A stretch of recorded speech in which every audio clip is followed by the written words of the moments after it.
Hey, welcome everyone to Mystics Outlook. We got Cardell Dudley Jr. here. I'm Wilson Tarpe Jr. The Washington Mystics. Rough road trip for sure. A lot of, several roster changes throughout this trip. That said, they ended on somewhat of a positive note. They came out at halftime, big third quarter, big second half, beat the Wings 91-78.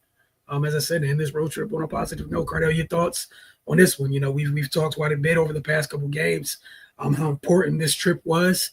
That said, it looks like they went 1-3 on this trip now that this game is in the books. The third quarter, the third quarter, like they had an anemic first half, especially in the second quarter, only scoring 12 points, and then I think Sonya had 1 point, Kiki had 6.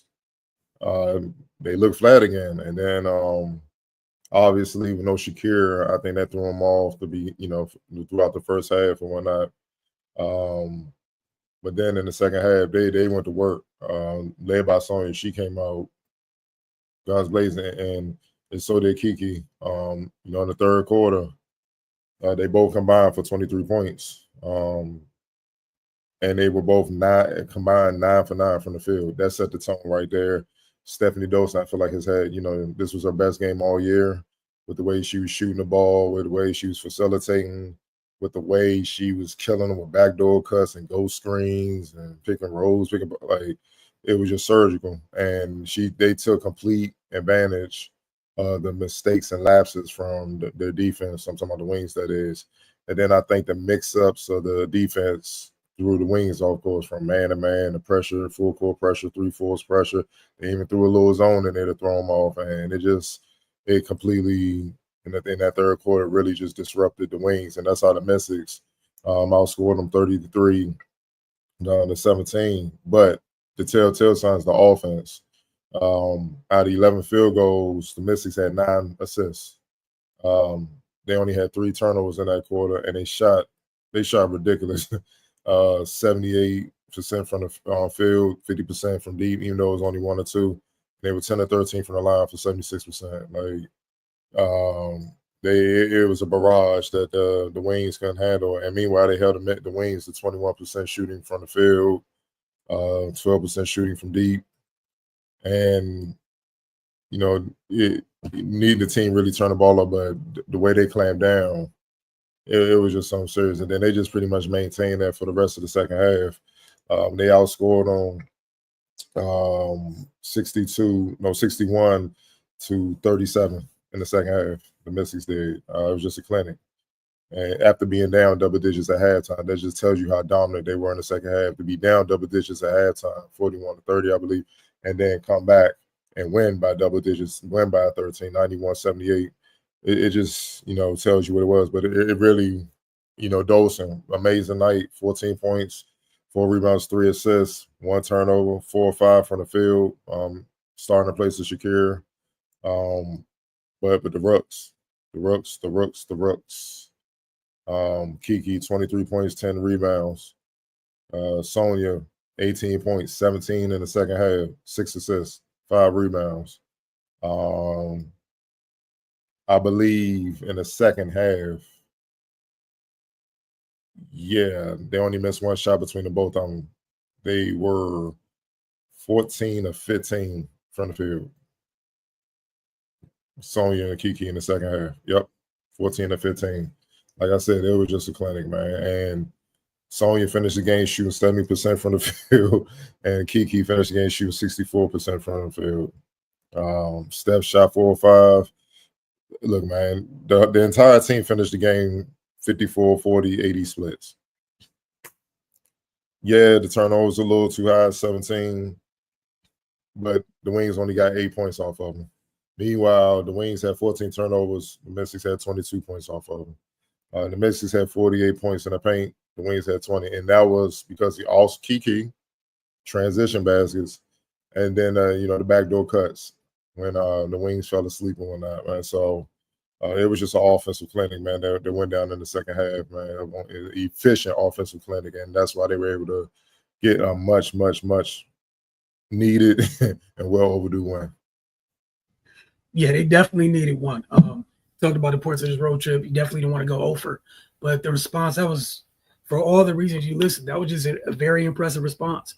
It was a grown-up response to a young team, kind of flailing the past few games. You talked about the turnovers. Yeah, it was great to have a game where they were not leading in that category, which we see most of the year.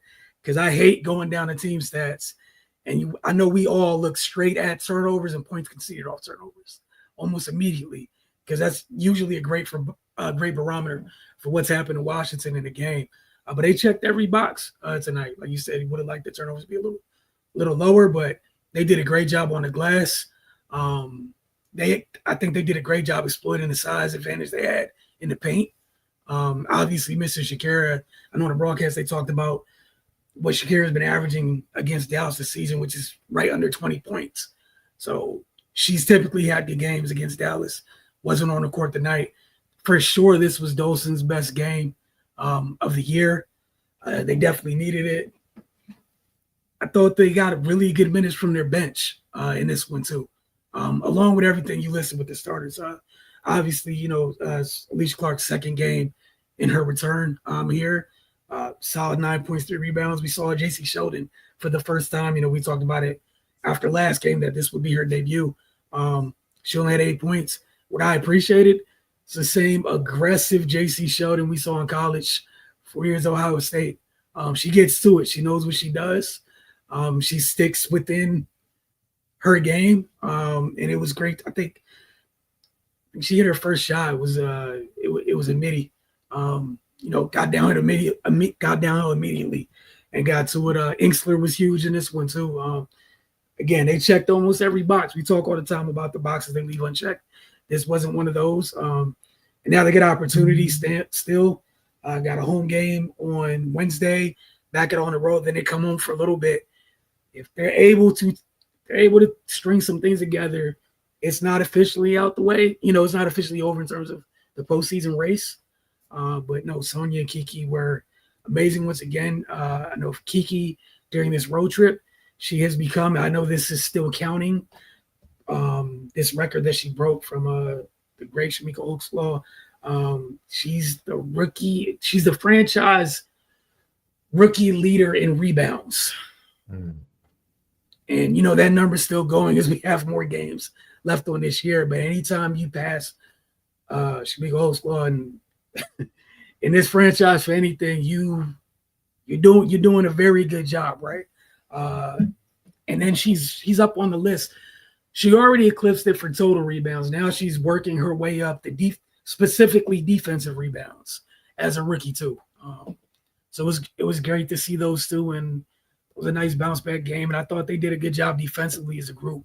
They really did a good job of getting the ball out of Paige's hands, and when it got out of her hands, they really got after other folks. On Dallas, the ball pressure was great in that second half. Did you have anything to add before we get to, player of the game, X factor and everything?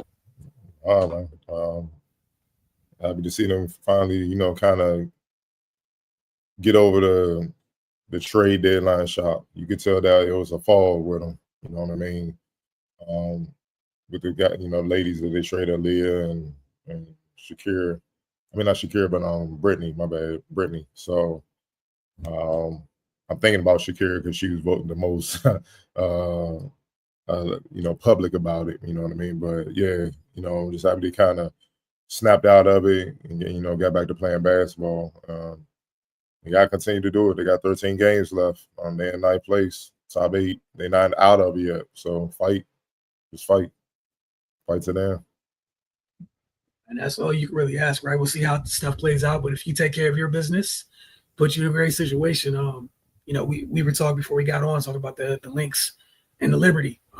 Is, for example, you have no idea how things are going to shake out for everybody else. But first off, you got to take care of you. And after that, we'll see what happens. If you're only in ninth, you're a couple games from maybe solidifying 8th. It's up to you to take advantage of that. Got a nice homestand coming next week. But first things first, starts with getting you look back against the Valkyrie on Wednesday. Yeah. It starts there. But player of the game for you. Yeah, Kiki. He's 23 and 10. She was dominant. Yeah. no arguments. All game, we saw so many. She scored in so many different ways in this game. I think the only thing that didn't work was she missed the lone 3-point attempt that she took. That's the only thing that wasn't working for her tonight. And them turnovers. Go ahead. And those turnovers. 4 turnovers, yeah. Yeah. But that down, man. X factor, obviously, Steph Dawson. 14 points, 4 rebounds, 3 assists, 4 or 5 from the field. You know, she was definitely an X factor. They won by 13, and you know what I mean? Like, they need every bit of that, man. You know what I'm saying? They needed that. She's averaging 3.5 points this year. Only got 74 rebounds. So, yeah, she showed up tonight, and they needed every bit of it again without Shakira. So, because think about it, if they didn't get her production, where were they going to get it from? Hey, you're right, and I thought it was said perfectly. You said they won by 13. She had 14. That's the X factor. Yep. It's that simple. That's the X factor. I know I mentioned a little bit, but you want to share any thoughts on now that we've seen Alicia Clark 2 games and JC Sheldon's debut? Just any thoughts, or you want to wait a couple games? I mean, Alicia Clark starting to get comfortable. 9 points, 3 rebounds. We know what she brings to the table. She's been here before. Defense, leadership, professionalism. That's it is not going to show up in the box score, but if you watch the game, how many minutes she played? 25. You see how disruptive she was. Even like on offense, when I forgot what the play it was, but they tried to get the ball in the corner. Somebody drove on the left side of the court, tried to get him in the corner, and she caught it, but the defense was right in front of her, and she quickly turned around and tried to shovel past it, but just staying there to kind of like pick indirectly so they can get a shot. But I forgot who it was, but she didn't take the shot. And then they really called an offensive foul on. I forgot. I think it was Lucy Olsen in the corner. She went to put the ball on the floor instead of taking the 3. Right. And that was the offensive foul. And she just went in and gave that. That's them still trying to figure it out. But that's also high IQ of understanding where everybody is on the court, where they should be, and what the situation was. But then later in the game, it was a similar play, and Olsen got the dagger 3 late in the game, which pretty much sealed the game from the corner. Just the same thing. So that's what she's bringing. She's going to bring winning IQ, winning habits, winning traits to the table on both ends of the floor, which is pivotal with a team. Basically, let's keep it real. They're out there being led by rookies right now. You know what I'm saying? I know Shakira is still there. She kind of the face right now because she's been in the longest, and she's the starting center if you had to put a face to it. But also, we all know Sonya and Kiki, they pretty much got the keys now because and rightfully so, they're all-stars. So they're rookies, but they're all-stars. They earned that. But they still got a lot to learn. So you need the right type of vets around that ain't tripping, that's going to be professional to come in and show them everything that they don't know, show them championship ways, show them defense and stuff like that. Because like I said, man, they should try to get in the playoffs, man. And, after that tanking stuff, because I feel like that development will be invaluable. That experience for these rookies to play in the playoffs will be invaluable. So going into the offseason, they know exactly what they need to work on. They know exactly what to adapt to. They're going to know, and they're going to be even more dangerous. And guess what?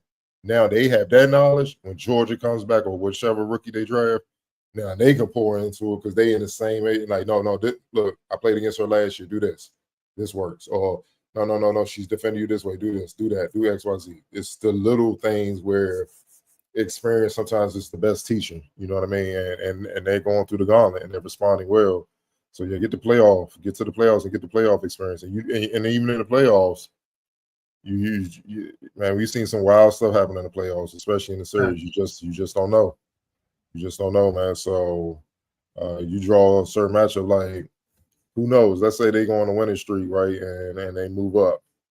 You know what I mean? Like, let's say they get to the 6th seed.